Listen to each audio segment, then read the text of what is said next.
धर्म और अधर्म के विषय में अर्जुन को बताया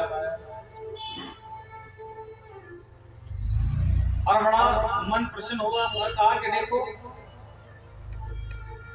मैं तुमको परीक्षित के जन्म की कथा सुनाता हूं कि परीक्षित का जन्म कैसे हुआ, 7 दिन में मरने का श्राप कैसे लगा।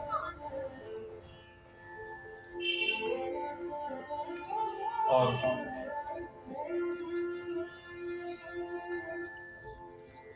महाभारत यदि हम देखते हैं, पढ़ते हैं, तो यहां पर कहा है कि महाभारत का वो अंतिम पड़ाव था,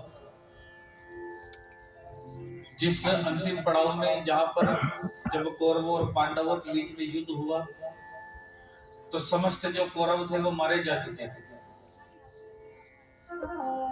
5 पांडव से युद्ध करने में कौरवों की पूरी सेना समाप्त हो गई, लेकिन पांडवों का कोई बाल विवाह का नहीं कर पाया। क्यों? क्योंकि उन 5 के साथ कौन थे? कृष्ण। और जिसके साथ कृष्ण है, अब सोचो कि 5 पांडवों को मारने में कौरवों की पूरी सेना खत्म हो गई, लेकिन उन 5 में से किसी एक को भी नहीं मार पाए, क्योंकि भगवान उनके साथ थे कि जिसके साथ भगवान होते हैं उसको किसी भी प्रकार से कभी भी जीवन में यदि अगर दुख तकलीफ परेशानी आती भी है तो समझ लेना भगवान सदैव साथ खड़े रहते हैं। और जैसे अर्जुन के साथ भगवान अपना अपना एक तरीका होता है। कहा था कि युद्ध होने से पहले दुर्योधन और अर्जुन दोनों भगवान कृष्ण के पास पहुंचे।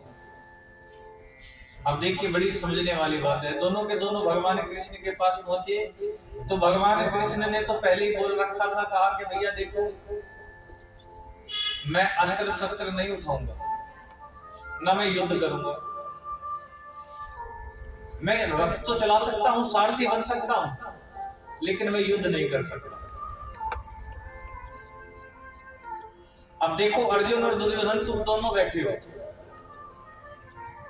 अब तुम दोनों में से जिसकी इच्छा हो, एक ओर तो मेरी नारायणी सेना है और दूसरी ओर मैं अकेला हूं, वो भी निहत्था, और मैंने प्रतिज्ञा ली है मैं शस्त्र नहीं उठाऊंगा। तो अब तुमको तय करना है कि तुमको क्या चाहिए, तुमको ये नारायणी सेना चाहिए या मैं चाहिए। मेरा लेकर के क्या करोगे? मैं तो निहत्था हूं, मैं युद्ध नहीं करूंगा, कुछ नहीं करूंगा, केवल रथ चला सकता हूं। अब दुर्योधन ने सोचा, कहा कि भैया इस कृष्ण का लेकर के मैं क्या करूंगा, रथ चलाने वाले तो मुझे बहुत मिल जाएंगे, अब सेना साथ में होगी तो युद्ध भी कर सकता हूं। अब भगवान कृष्ण से दुर्योधन ने कहा, अरे कृष्ण, मुझे आप नहीं चाहिए, आपकी सेना चाहिए। भगवान ने कहा कि ठीक है, हमारी नारायणी सेना ले जाओ। अर्जुन खड़ा है, दुर्योधन तो सेना लेकर के चला गया। अब भगवान ने अर्जुन से पूछा कि अर्जुन तुम बताओ, तुमको क्या चाहिए, तुमको भी सेना चाहिए? अर्जुन ने कहा कि प्रभु, मैं आपसे सेना लेकर के क्या करूंगा, मैं आज आपसे यदि कुछ मांगने आया हूं तो मैं आपसे कुछ मांगने नहीं आया, मैं आज आपसे आपको ही मांगने के लिए आया हूं। मैं आपकी सेना नहीं, मैं आपको ही मांगता हूं, और चाहे आप खड़े होकर के रथ ही चला लेना। मैं जानता हूं कि अगर मेरा कृष्ण मेरे साथ है तो इस युद्ध में कोई भी ऐसा बाण नहीं है जो मेरे शरीर के पास भी पहुंच सके। क्यों? क्योंकि स्वयं मेरे रथ पर कौन होगा? स्वयं त्रिलोकीनाथ नारायण मेरे रथ पर होंगे, और जिस रथ पर स्वयं त्रिलोकी का भार लेकर के प्रभु नारायण खड़े हो, तो भला उस रथ को कोई तिल मात्र भी पीछे नहीं हटा सकता। और अर्जुन के रथ के अंदर स्वयं भगवान कृष्ण खड़े थे त्रिलोकी का भार लेकर के, और अर्जुन के रथ पर जो ध्वजा थी ना, उस पर कौन विराजमान थे? कौन थे? हनुमान जी। और जहां पर हनुमान जी विराजमान हो जाए तो भला जिस पर स्वयं नारायण विराजमान हो, स्वयं हनुमान जी विराजमान है, स्वयं राम विराजमान है, तो भला उस रथ को कोई तिल मात्र में पीछे हटा सकता है? किसी की सामर्थ्य है इतनी? लेकिन और यहां पर कहते हैं यदि अगर उस रथ को कोई पीछे हटा सकता था तो वो केवल एक व्यक्ति था। कौन? और वो था कर्ण। यदि जो उस रथ को पीछे हटा सकता था। अर्जुन के मन में भी अभिमान आ गया था। अर्जुन कहता था मैंने इतने महावीर कर्ण को मार दिया।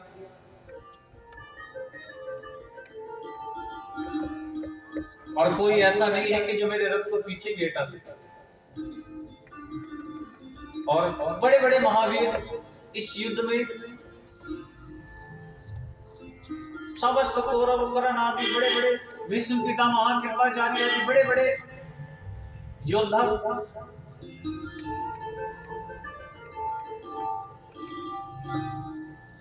और पूरी कौरवों की कौरव सेना खत्म हो गई।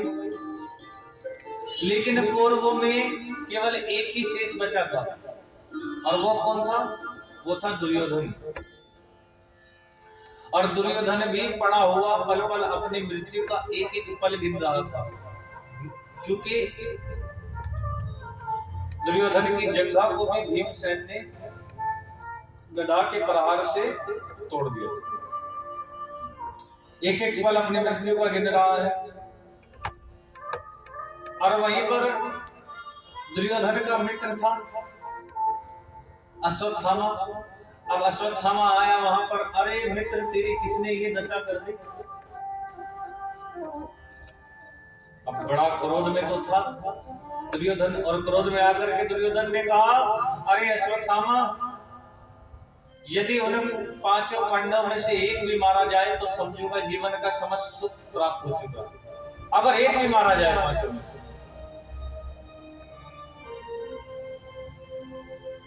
यदि एक भी मारा जाए।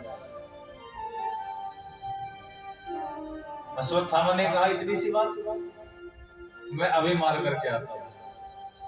दुर्योधन ने सोचा, कहा कि ये मार करके आएगा, अरे जिनको मारने में हमारा पूरा वंश खत्म हो गया, ये उनको मारने जाएगा। पूरी कौरव सेना खत्म हो गई, बड़े बड़े वीर खत्म हो गए। अश्वत्थामा चल दिया और पांचों पांडव सो रहे थे। भगवान ने अर्जुन से कहा, अर्जुन मुझे स्थान ठीक नहीं लगता, चलो किसी दूसरे स्थान पर चलते हैं। भगवान पांचों पांडवों को लेकर के दूसरे स्थान पर चले गए, लेकिन पांचों पांडव के पांचों पुत्र वहीं पर सोते हुए रह गए। पांचों पुत्र वहीं पर सोते हुए रह गए। अश्वत्थामा आया और उन पांचों बालकों को ही, उन पांचों पुत्रों को पांचों पांडव समझ करके उन सोते हुए बच्चों के सर काट करके एक और फेंक दिया। अब सोचा कि दुर्योधन ऐसे तो विश्वास नहीं करेगा, मैंने पांचों पांडवों को मार दिया। तो उसने क्या किया, उन पांचों बालकों के सर लेकर के सीधा दुर्योधन के पास पहुंच गया और दुर्योधन से जाकर के कहा कि देखो मित्र, तुम कह रहे थे ना एक भी मारा जाए, तुम एक की बात कर रहे थे, मैं पांचों के सर काट करके ले आया। अब दुर्योधन ने कहा कि पांचों के सर काट करके ले आया, ये कैसे संभव हो सकता है? अरे जिनको मारने के प्रयास में हम सब मर चुके हैं और ये कहता है कि इसने उन पांचों पांडवों को मार दिया। अश्वत्थामा ने कहा, मैं जानता था मित्र तुमको विश्वास नहीं होगा, इसलिए मैं पांचों पांडवों के पांचों सर काट करके ले आया। अब थोड़ा जैसे उन सरों को निकाल करके थोड़ा आगे किया। अब दुर्योधन ने देखा और देख करके कहा कि मित्र ये क्या किया? मैंने कहा था कि पांचों पांडव में से एक भी मारा जाए। अरे तू तो पांचों पांडव के पांचों पुत्रों को मार करके ले आया, सोते हुए बालकों के सर काट दिए। तूने इस वंश को निर्वंश कर दिया। दुर्योधन ने अपने वहीं पर प्राणों को त्याग दिया। द्रौपदी को पता चला मेरे पांचों पुत्रों को मार दिया, जोर जोर से विलाप करने लगी, कहने लगी अरे मेरे इन बालकों का क्या कसूर था कि सोते हुए बालकों के सर काट दिया। मेरे 5 पुत्रों को मार दिया। आखिर इन 5 बालकों को मार करके उस अश्वत्थामा को मिला क्या? सामने खड़ा अर्जुन से कहा, अर्जुन देखो, अगर मेरे पुत्रों को मारने वाला हत्यारा जहां भी हो उसको जीवित मत छोड़ो। अर्जुन ने कहा कि देखो देवी, जिसने तुम्हारे 5 पुत्रों को मारा है वो अश्वत्थामा चाहे आकाश पाताल कहीं भी छिपा हो, मैं उसको छोड़ने वाला नहीं। अर्जुन ने ढूंढना प्रारंभ किया, अश्वत्थामा को देखा, अश्वत्थामा ने देखा अर्जुन आ रहा है, अर्जुन मुझे जीवित नहीं छोड़ेगा, दौड़ना प्रारंभ किया। अर्जुन ने अश्वत्थामा को पकड़ करके रथ के पहिए से बांध करके द्रौपदी के सामने लेकर के आ गया। यह हत्यारा है जिसने तुम्हारे 5 पुत्रों को मारा। द्रौपदी ने रथ के पहिए से बंधा देखा, खींच करके जब लेकर के आए तो द्रौपदी कहते हैं कि द्रौपदी के मन में करुणा आ गई। अर्थात कि जो यहाँ पर कहते हैं जो स्त्री होती है ना, उनके मन में करुणा बड़ी जल्दी आ जाती है, बड़ी जल्दी उनका मन पिघल जाता है। कहा कि कोई रो करके 2 मगरमच्छ के आंसू बहा दे तो मन के अंदर जो भी होता है सब बता देता है। अर्थात इसलिए करुणा कहा गया है कि द्रौपदी के मन में भी करुणा आ गई जब अश्वत्थामा को रथ के पहिए से बंधा देखा और जब अर्जुन ने ले जाकर के सामने खड़ा किया। द्रौपदी के सामने खड़ा करके कहा कि इसने तुम्हारे 5 बालकों को मारा है, बताओ क्या करना है, क्या दंड मिलना चाहिए इसको? मैं तो मानता हूं कि इसको मृत्यु दंड मिलना चाहिए। अब द्रौपदी ने कहा कि एक बात बताइए, जैसे इसने मेरे पुत्रों को मारा है, मुझे दर्द हो रहा है, मुझे वेदना हो रही है, अगर तुम इसको मार दोगे तो इसकी भी तो माता होगी, क्या इसकी माता को दुख नहीं होगा कि मेरे पुत्र को मार दिया? जैसे मेरे पुत्रों को मारा है मुझे दुख हो रहा है, वैसे इसकी माता को भी तो वेदना होगी। और ये मत बोलो कि ये तुम्हारे गुरु का पुत्र है और गुरु का पुत्र भी गुरु के समान होता है। अर्जुन समझ गया द्रौपदी के मन में करुणा आ गई है। ज्येष्ठ भ्राता खड़े हैं, पूछा युधिष्ठिर जी से, कहा आप बताइए। अब युधिष्ठिर जी ने कहा कि मैं कभी धर्मशास्त्र के विरुद्ध नहीं गया, जो धर्मशास्त्र कहते हैं वही करूं। नकुल सहदेव ने कहा कि हम भी की बात से सहमत है। भीमसेन से अर्जुन ने पूछा, भीमसेन तुम बताओ क्या करना है? भीमसेन ने कहा अगर तुमने इसको छोड़ दिया तो मैं इसको मार दूंगा। भगवान कृष्ण एक कोने में खड़े हुए थे। अर्जुन समझ गया कि अब कोई न्याय कर सकता है तो केवल कृष्ण है, कोई और न्याय नहीं कर सकता। हाथ जोड़ करके अर्जुन गया और जाकर के भगवान के सामने, कृष्ण के सामने हाथ जोड़ करके कहा कि हे कृष्ण, अब आप ही बताइए कि मुझे क्या करना चाहिए। भगवान ने कहा कि अर्जुन देखो, सरल सी बात है, ब्राह्मण चाहे कैसा भी हो, ब्राह्मण को कभी मारना नहीं चाहिए, क्योंकि ब्रह्म हत्या लग जाए। ब्राह्मण को कभी मारना नहीं चाहिए। और बच्चों का हत्यारा कोई भी है उसको जीवित छोड़ना नहीं चाहिए। जिसने भी बालकों की हत्या करी हो उसको कभी जीवित मत छोड़ो, और ब्राह्मण को मारो। अर्जुन ने कहा मैं पहले ही धर्म संकट में था, आपने और धर्म संकट में डाल दिया कि ब्राह्मण को मारो मत और बच्चों के हत्यारे को छोड़ो मत। अब करूं तो क्या करूं कि ब्राह्मण भी यही है, बच्चों का हत्यारा भी यही है। भगवान ने कहा कि मैं इतना तो समझ सकता हूं कि तुमने गीता का ज्ञान प्राप्त किया है कि तुम जो भी करोगे वो धर्म के हित में होगा।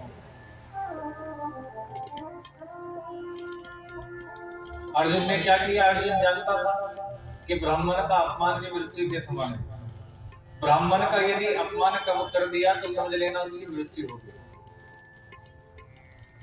अपमानित करके, आधे सर के बाल मोड़ करके, आधी दाढ़ी के बाल मोड़ करके, मनी छीन करके, धक्के दे करके घर से वहां से निकाल लिया। और जब निकाला, अब मन के अंदर द्वेष आ गया, अपमान किया अश्वत्थामा का। और जैसे अश्वत्थामा के मन में आ गया कि इसने मेरा अपमान किया है, इसने मेरा बुरा किया है, तो मैं भी इसका बुरा करूंगा। मन में द्वेष आ गया, जैसे मैंने कल बताया था ना कि कोई हमारा बुरा कर देता है तो हमारे मन में भी आ जाती है कि हम इसका बुरा करें। वैसे अश्वत्थामा का बुरा किया तो अश्वत्थामा के मन में आ गई मेरा बुरा किया तो मैं भी इनका बुरा करूंगा। अब याद आ गया, कहा कि अभिमन्यु की मृत्यु के समय उत्तरा के गर्भ के अंदर जो शिशु है यदि अगर वो समाप्त हो जाए, अगर वो मर जाए तो ये वंश निर्वंश हो जाएगा, इस वंश में कोई पानी देने वाला भी नहीं बचेगा,